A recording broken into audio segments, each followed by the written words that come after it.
Well, of course I had to come and see it, didn't I? Right at the big IMAX at Waterloo. Got to be the best presentation, hopefully. I'll let you know when I come out and tell you what I think of it. See you soon.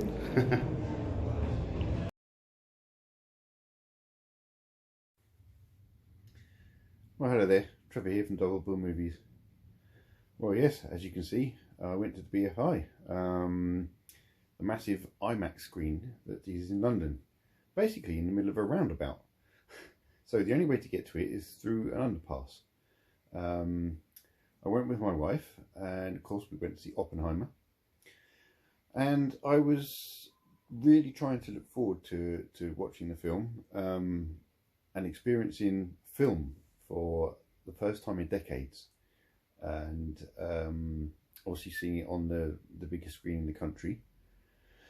So yes, we got there, we got ourselves our snacks and everything, and it's much like a theatre experience going to the BFI IMAX. You know, because there's not loads and loads of screens and there's only one, you know, everyone turns up and you wait to be allowed into the auditorium, and there's a lot of seats in there, so it takes a while for everyone to get seated.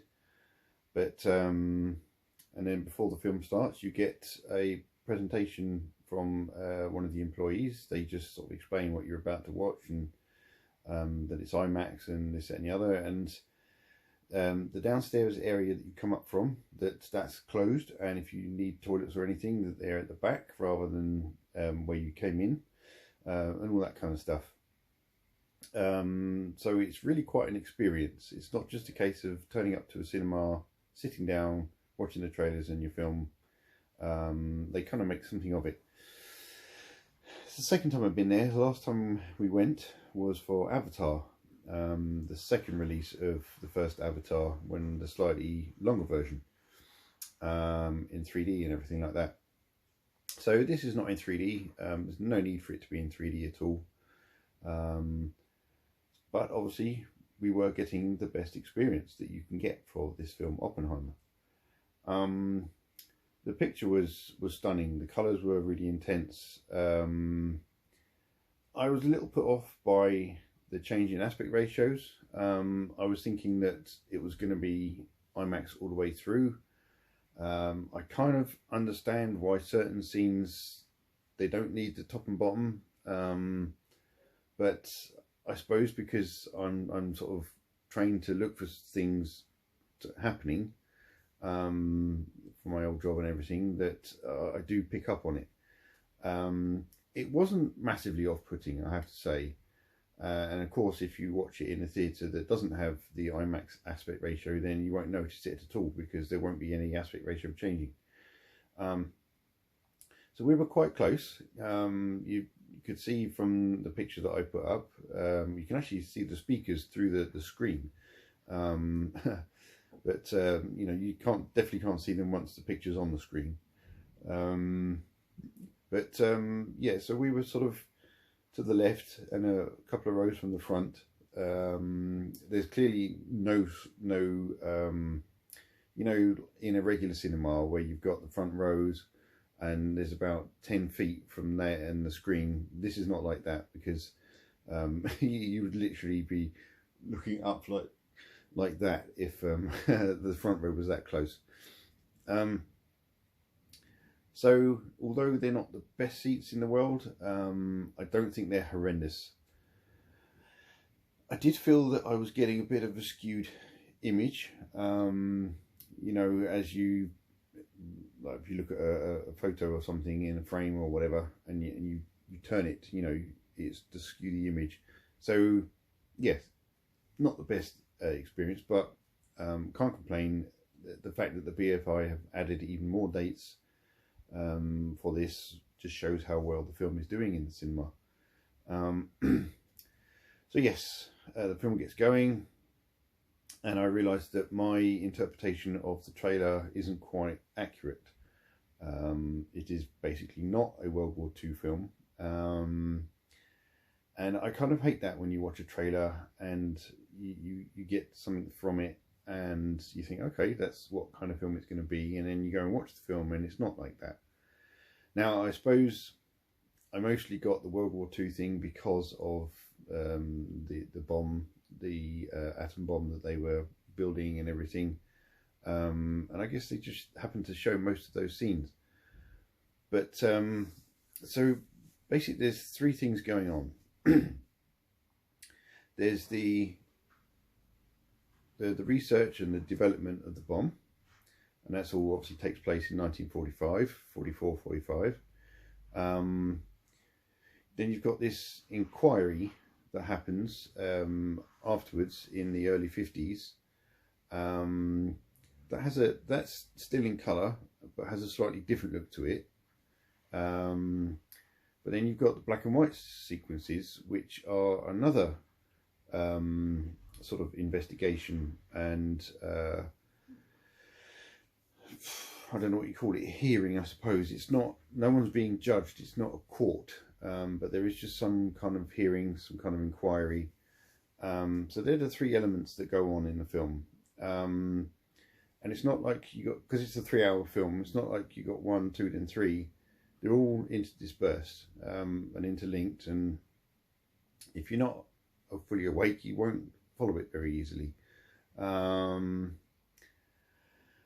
I used to really struggle with films like that, but now I'm a bit older and understand these things a bit more. I didn't struggle, but I did still find it a bit sort of, okay, is it really necessary to be this choppy, changing, stopping, starting, and this, that, and the other. So basically, my conclusion is, I liked the film, but I wasn't blown away. To me, Christopher Nolan, he's not my kind of director. I think I like, obviously, films like the Batman films, but when you look back at them, there's elements in those that I don't like, that I really don't like the extra loud dialogue that he tends to do, and he seems to have, although he's had different composers compose them as scores for his films, he seems to like these long drawn out notes, and that was one thing that sort of took away some enjoyment of the experience, was the music. I found it intrusive. You should never find music score intrusive. It should enhance what you're seeing on screen. It was like it was trying to build tension. I mean, if you've seen Dunkirk, his version of Dunkirk, the music in that was just purely there to build tension, and all it did there was frustrate the hell out of me. So maybe that's because I'm a musician, I don't know, but you shouldn't watch a film and be distracted by other things.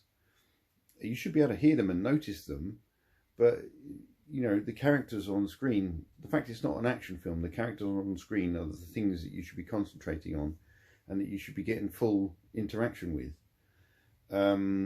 So yes, that was a downer for me.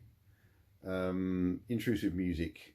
There was 2 points that I suddenly noticed that the music had gone, and by the time I noticed it had gone, it started again. So I thought to myself, well, why did you stop for that 1 minute? There wasn't particularly anything said during that quiet time that was any more significant than earlier on in the film or in other parts. The cinematography was lovely. You know, there was some shots that were for the IMAX benefit. Some of them looked amazing. There was one up in the clouds, and it was just getting to the best bit, and it cut to another bit, and I was like, I guess I tried to go into this film as neutral as possible, and because I hate the film Dunkirk, I detest that film. I thought, no, I wanted to give him a chance, and you know, thankfully it wasn't a film of a little bit of backstory and then a whole hour of watching this bomb explode from 50 different angles, which is essentially what Dunkirk was. Half an hour of film spread over an hour and 40 minutes, which was just rubbish. Like I said, there's a hell of a lot going on. There's a hell of a lot of characters, a hell of a lot of key characters, and you could almost have made 2 films out of the different things that were going on, or made a trilogy or something. I don't know, but no, maybe not a trilogy. That would have been too much. But yeah, I didn't hate it, but I didn't love it. I will watch it again because I need to give it another chance. Now, a second viewing for me would, you know, I wouldn't have any expectations, would I? So I know what I'd be in for, and I could concentrate on it that way, and perhaps it would all sort of knit together better, and maybe the music wouldn't bother me so much. But if it does still bother me, then he's not going to win me over. Not that that matters to him. But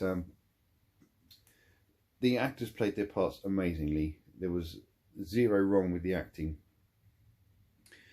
The only character that I did not believe, the only character who had completely the wrong actor playing them, was Harry Truman, you know, the President of the United States at the time, played by Gary Oldman. As soon as I saw Gary Oldman, I knew exactly who he was supposed to be, and I was like, no, wrong person.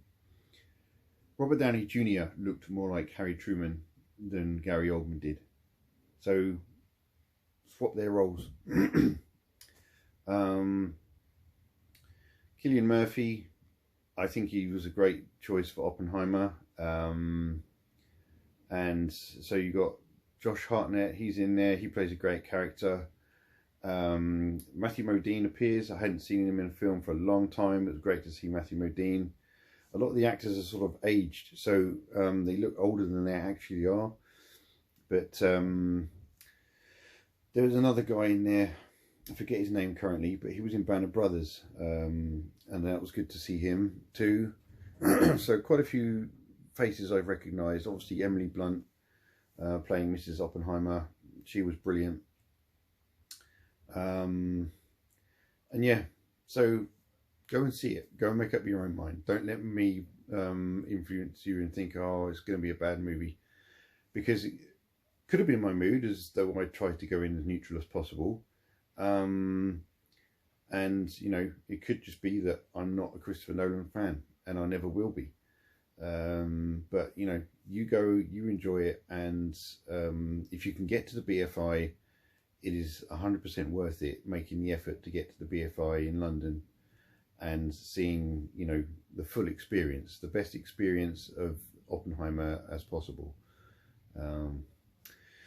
Anyway, that's my review. I know it was a bit all over the shop, just like the movie was. So hey, it kind of reflects what I saw, doesn't it? Anyway, give it a thumbs up. If other people want to know what I think, I don't know. Do you? But anyway, right, got another video to do. So I'll say take it easy, and I'll see you in the next video.